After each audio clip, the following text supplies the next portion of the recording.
everyone, and welcome to our first episode for the year. I am so excited to have with me Alex Muchilwa of Opibus. This year, one of our themes is innovation, renewable energy, manufacturing sectors, robotics. We really want to talk about new frontiers in development and new things that are happening in our industries and in Kenya specifically. Opibus has launched the first electric vehicle in Kenya. I mean, that is a huge deal, and they've gotten a lot of publicity around that. So we're really honored to have with us Alex, who is the head of legal for Opibus, and he's going to tell us a bit about what they've been doing, how they've launched the first electric vehicle, and what we can expect to see in the future.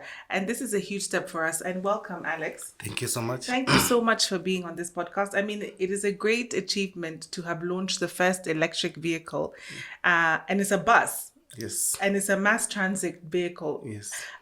First of all, tell us a bit about Opibus. What does Opibus mean, and where does it come from? Where is the company originating from, etc.? Okay. Opibus is a word in Latin, which means it's a Latin word. It's a Latin word which means resources. Oh wow! Okay. Resources. So Opibus was founded in 2017. We normally say Opibus was born in Sweden but designed in Kenya. Okay. Yeah, where by the end of 2018 we did our first electric vehicle built in Kenya, which was a Toyota Land Cruiser.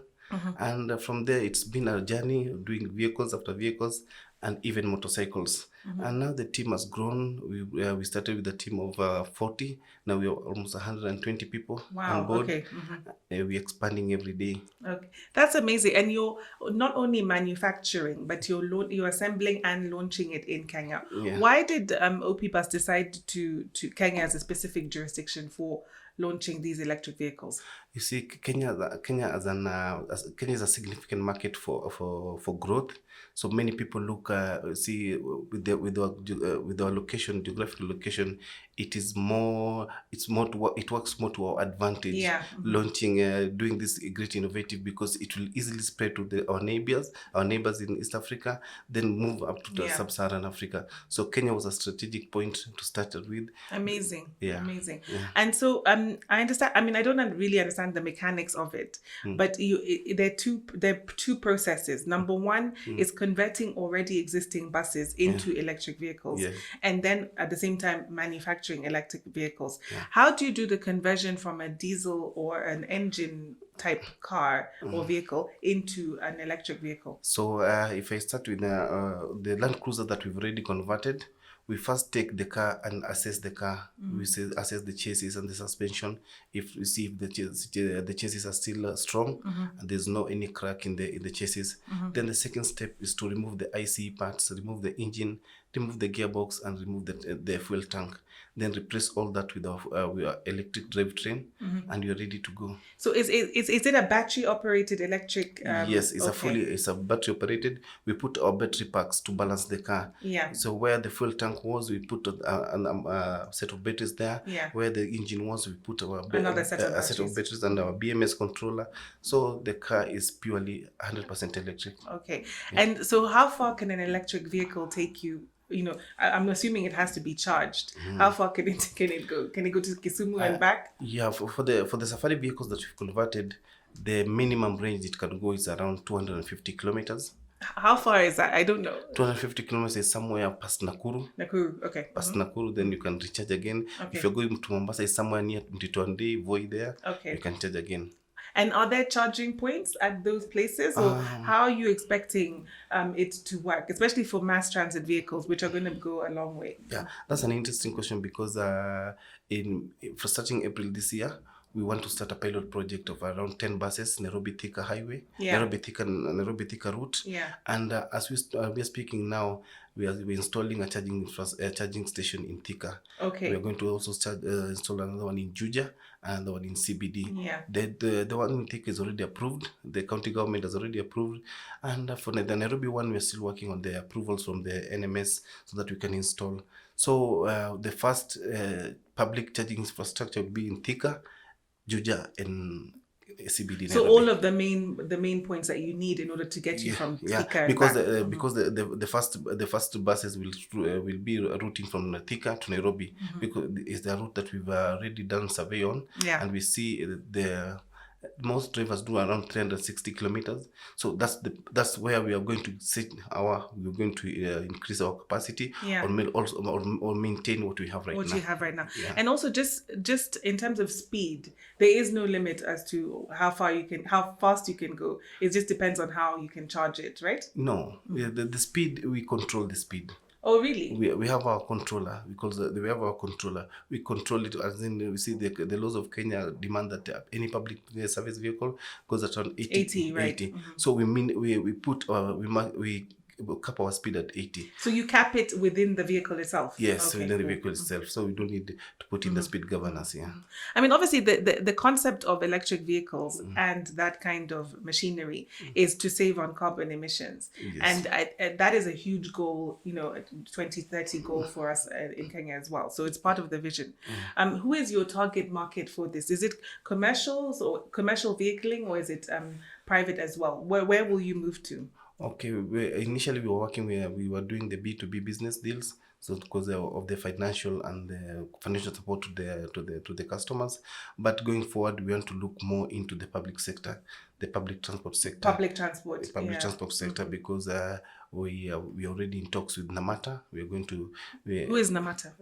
The Nairobi Transport Authority, that have been mandated to manage the BRT line. Okay. So we are at an advanced stage and doing the BRT transport, as we want to offer the electric bus, because they are going to start with the diesel one. Okay. So for Opibus, we've been given a chance to put in some 20 units for electric bus. Okay. So with that in mind, we're also looking at the feeder buses, the ones that you call matatus. Yeah. That's when we want to convert more of them, so that they can be as a supplement for the BRT project. Yeah. So how long does it take to convert a bus into an electric, and what is the cost?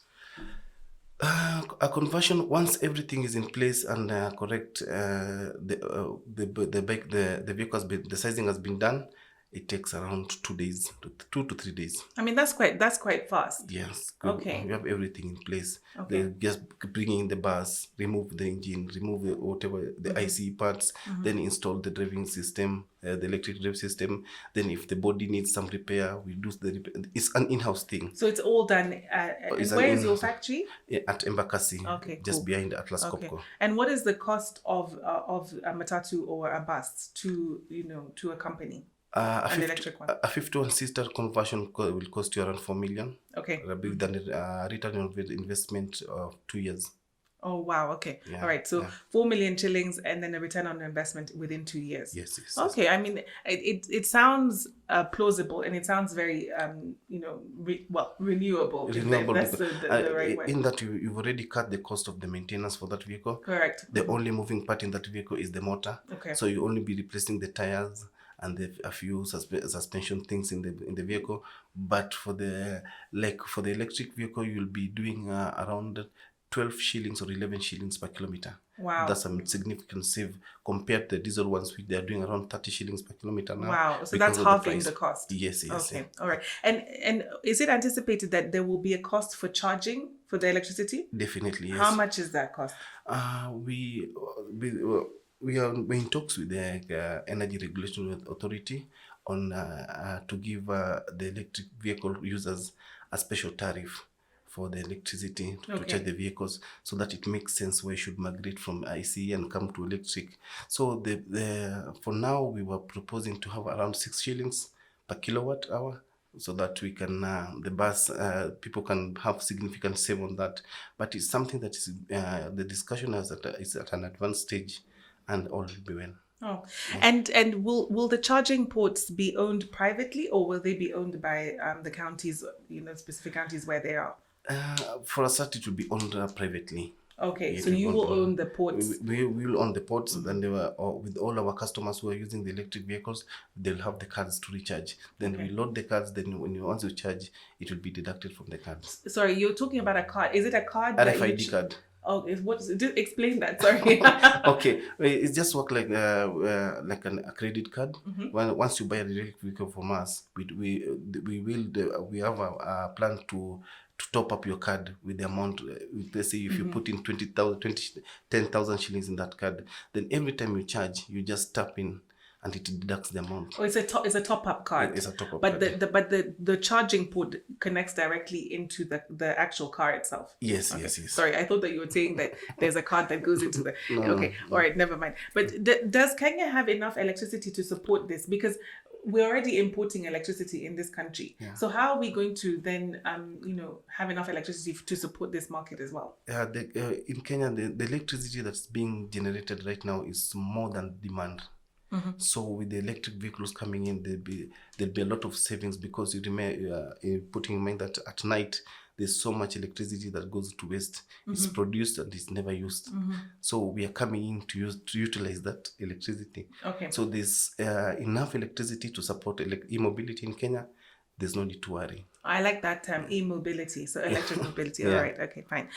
Let's talk a bit about the law specifically, so that we now understand the concepts.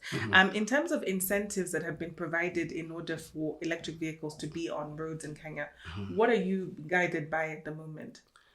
Okay. Initially, the government had given 10% on importation of fully built units, but because I saw that in the finance bill they had given an importation 10% tariff relief for imported vehicles that are e-vehicles. But you see that's for a fully built unit. That's for exactly. So it's not for someone that is manufacturing in this country. Exactly. So as Opibus, we decided to take this as an industrial as e-mobility industry thing. We are lobbying the government to do a zero tariff for the locally assembled motorcycles and electric vehicles, so that we can protect the market. You see, once people start importing so many fully built units, maintenance of these units will be a challenge. But if you have locally assembled one, we have people trained to maintain these units. It will be a value for money. So we have put in proposal to have a zero VAT for locally assembled vehicles and motorcycles, and it's something that the Treasury is keenly looking on together with the Ministry of Industrialization. Yeah, I mean, let's hope that in the industrialization, I know that I'm just reading here, the National Energy Efficiency and Conservation Strategy for 2020 for Kenya envisions a 5% electric vehicle market by 2025. Exactly. I mean, we don't have a lot of time left. We don't have a lot of time. And so if this is part of their strategy, I guess this is something that they should be doing. And even the Ministry of Transport recently advertised that they want consultants to advise them on how to develop a policy for conversions and electric mobility in Kenya. So it's a good step that the government is taking to shape up so there is definitely some discussion and movement in that direction. Yes. But no actual legislation at the moment. No, but from the report that will be developed from the consultative that is going on, that's what the government will act upon. That. Okay. Yes. All right. And then in terms of differentiating an electric vehicle from a diesel or a petrol vehicle on the road itself, at the moment we can't tell. No one can tell the difference unless you look under the engine. Correct? No. For the electric vehicle, it has no tailpipe emission. Oh, I guess yes. There's no emission. There's no tailpipe, and it's super silent. Yeah. You'll just notice because when it stops, the picking is just silent, not the revving engine that you hear from the IC engine. Correct. So to differentiate the electric vehicle from the IC is very easy. It's very easy. Yeah. But then what I'm talking about there is in terms of the public and safety measures, or how to if there's a fire, or how to even insure your vehicle if you were to do that. What are you guys saying or how are you convincing commercial companies to take an electric vehicle on the road? Because it's a new technology, isn't it? Yes. In 2020, when we started the conversions, we had already done around 10 safari vehicles. So the issue was that one of the customers asked, "How do I insure my car?" Correct. So I took the initiative and started engaging the IRA, Industrial Regulation Authority, on the insurance regulation. So to know about the process, the safety measures, because once the car is converted, it's like a new car. The value value also increases. Correct. So we needed to bring them up to speed on what we do. So they came and checked our process. They understood what we do, and late 2021 they approved our process, and all insurances now can safely insure the electric vehicles. So the IRA has actually given you a go ahead, a safety standard go ahead, and then other insurance companies are already on board. Yes. I mean that's incredible. Yeah, and to add on to that, I'm also a member of the TC99. What is that? That's a technical committee working on electric mobility standards with KEBS, because you see the standards that were initially there, they do not resonate well with what's happening in the ground. Correct. So there was need to do standards that work well with local manufacturers who are in Kenya. So I'm in that committee, and we are putting all our input there to see that we have a good standard that will propel Kenya to the next level. But in terms of what you want to see in actual form of legislation, what is it that you're currently lobbying for, aside from an electric or an e-mobility act or something like that? What is it that it's the insurance products, it's the technical committee to be able to manufacture in this country, it's the tax relief, and what else? We're also looking at the incentives for people who want to buy this electric vehicle. They should be given, like if you want to convert your car, the government should be able to incentivize something for you to be able to embrace it fully. There should be a take home, a hanging fruit for the people who want to migrate to electric vehicles. So just encouraging that environment as well. Yeah. I mean, this is great publicity for you to be able to demonstrate that there is no, aside from the positive changes, there is no actual difference between an electric vehicle and one that is currently on the road, and encouraging people to take the leap. Opibus managed to raise $75 million fundraising from, I guess, investors. Where are the investors based? Some in France. And majority from Sweden. Okay. Yeah. Why do you think investors are so interested in making sure that this is fruitful? Yeah. Okay. See, why do they see the potential? The potential. See, like in our structure, we put in deadlines and goals that we have to meet. Like from 2020, we had milestones that we had to meet. Like we had to, by the end of 2020, we were projecting to have around 500 motorcycles already on the road, and we have projecting to have around 20 safari vehicles already converted and in the market. Correct. Working. And in the bus sector, we were projecting that by beginning of 2022 we should have the first converted bus ready for marketing. So when these investors see that you people, you are self-regulating yourself and you are meeting the targets, it gives them the confidence that yes, we can go further when you put money in this project. Yeah. I mean, looking even to the future, I've read that you have partnered with Uber. And is it to deliver electric motorcycles? Is it the cars? Which kind of e-mobility product is it? That one is in two stages. Okay. The first stage was to deliver electric motorcycles, see how it works. Then we take the data and see where the savings are and what are the improvement points that we should do. Yeah. Then the second phase, which should be at the third quarter of this year, offer the first electric taxis. Electric taxis. Yes. And I guess with Uber, because Uber is in so many countries in Africa, you have a continent-wide reach, right? Yeah. To be able to deliver the same. Yeah. Okay. So when we start it here in Kenya and it picks up well, then it will give us a good foundation to move to other countries. Have you looked at what is the next frontier? What is the next jurisdiction that you're interested in going into? We are looking at Rwanda. Yeah. And Sudan, and also we also imported some of our units to Ghana. Okay. Ghana also our close customers. They bought several motorcycles from us, and even there's another vehicle that we should take to South Africa. So those are the countries we are. I mean that will be very interesting to see in the near future. Yeah. And for you, in terms of the pilot. Has it so far, as you've launched it with the electric bus, has it been successful? And how do you measure success for you? We measure for us. We look at it as it is successful because the bus circles that has come want to work with us. The circles. The circles, the matatu circles that has come, they want to convert these vehicles for us. We've seen what you do. We're interested in doing this. The agreement people are ready to sign with us. That shows that we are doing something that is positive for the Kenyan market. Yeah. And people always following up with us. Whenever we put something, there's a comment from a certain circle. Okay, we can work with you, convert the several vehicles for us, give us priority so that we can come and assess your routes. And we've also done with mapping of where we can put the charging points, the charging points across the country. Yeah, so just for my information, aside from the charging point, is there any other infrastructure that you require to run the electric vehicle or not? Once you have the charging infrastructure, then you're good to go. Okay, fine. Yeah. So it's basically electric battery, electric charging port, and you're good to go. Exactly. All right. Yeah. Let's talk about the cost. At the moment, what I'm reading is the cost is 100. Is it 100 million or 10 million shillings? For the car, the bus. The bus, yeah. Yeah.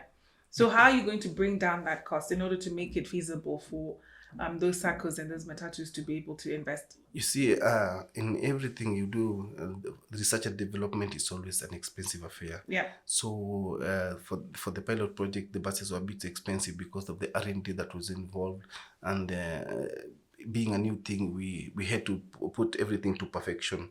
So now, with the mass production that we're expecting to do in April, with our collaboration with Kenya vehicle manufacturers, we are going to do mass production, and this will increase our activity and probably bring the cost down to around 6 million. Mass production will mean what for you guys? We are thinking of doing more feeder matatus and the low flow buses, the 12-meter low flow buses. 12-meter. 12-meter low flow buses. I mean, I can only wish you the very best of luck. Alex, tell us a bit about yourself. How did you come into to work with Opibus? What is your legal background? Tell us a bit about yourself. Okay, I've been involved in setting up startups from way back 2005. So you've been in the startup industry. I've been in that is a long game, because you're definitely putting your heart and soul into a business you don't know whether it will be viable or not. So I've helped several two companies straight from the ground to up where they are right now. So when the management approached me, we were meeting somewhere in UN in Gigiri, and we were interacting. What do you do? I do this. Can you come and we do something? And I accepted a new challenge. So I embraced immobility with all of my heart, and to see where it goes. With the network that I had, I normally want to see Opibus compliant in everything. Yes, you might have a good innovation. You might be developing a good product, but is it compliant with the rules with the existing rules? And also, I think that the important thing is to raise the standards. What does compliance mean today that it will not mean tomorrow? How can we raise standards so that we're at the same level as international best practice? Compliance means that you work with the stakeholders that are there in the industry. The first stakeholder that you cannot ignore is the Kenya Bureau of Standards, because of the standard and the quality. Then you have to also involve the Ministry of Transport, the NTSA, for the homologation process of the electric vehicle.